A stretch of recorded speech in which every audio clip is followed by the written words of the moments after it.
When all the bans were lifted, I'm talking travel bans following COVID, we saw trips to Europe reach an all-time high. Well, even despite inflation right now, we are still seeing that surge as people want to travel abroad, especially to Europe and in the summer months. To talk more about that and why cruising is the best option for travelers looking to get away, we get to welcome in Editor-in-Chief of Cruise Critic, Colleen McDaniel. Colleen, good morning. How you doing? I am doing great. Thanks so much for having me, Natalie. I appreciate it. You are so welcome.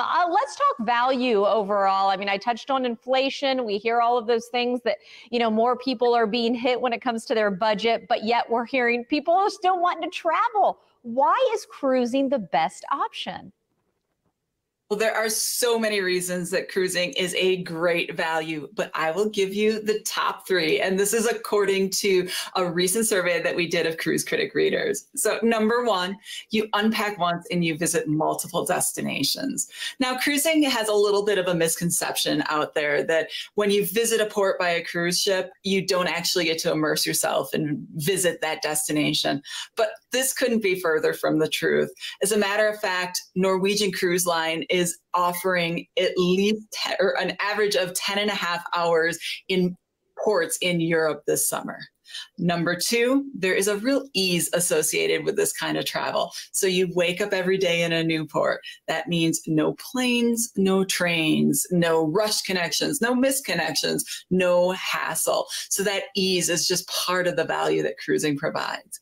And number three, and you hit on this at the top, there is a cost effectiveness that is associated with cruising. And this is especially true as we are seeing prices of airfare and hotels on the rise. Cruising just offers a more inclusive pricing option. There are a lot of really great promotions out there right now. And one that we really like is Norwegian Cruise Line is offering its free at sea promotion. This includes free open bar, free shore excursions, free Wi-Fi, free specialty dining, and more. Nice. Okay, so you sold us on the cruise site. Now someone is committed. What do travelers need to be thinking about before they actually get aboard? Yeah, cruising is hot. So a quarter of those readers surveyed have said that they plan to cruise in Europe this summer. That means it is important to do your research. So visit sites like cruisecritic.com where you can get insider tips and tricks when it comes to picking your cruise. You also need to know what you want to do. Are you looking for sun and fun, maybe some beaches? The Greek Isles are a terrific option for you. If you're thinking about more cultural exploration, Northern Europe is a really great way of getting that. Or if you're looking for a little bit of both, it's kind of the best of both worlds there, the Mediterranean is a great option. And I know we're talking 2023 right now, but we are seeing strong interest in bookings for 2024 already. So if you are looking for Europe in 2024 and see an itinerary you love, book it. Do not hesitate. It's the only way to make sure that you get the ship, the itinerary, and the cabin you want. Very nice. Okay, so you did just mention some locations. Are those some of the hot spots you are seeing, Colleen?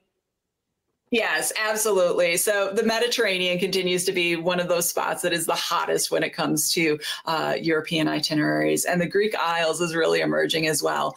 Also, people are saying that they want to do river cruising, which means sailing on the European river cruises. And these are all great options.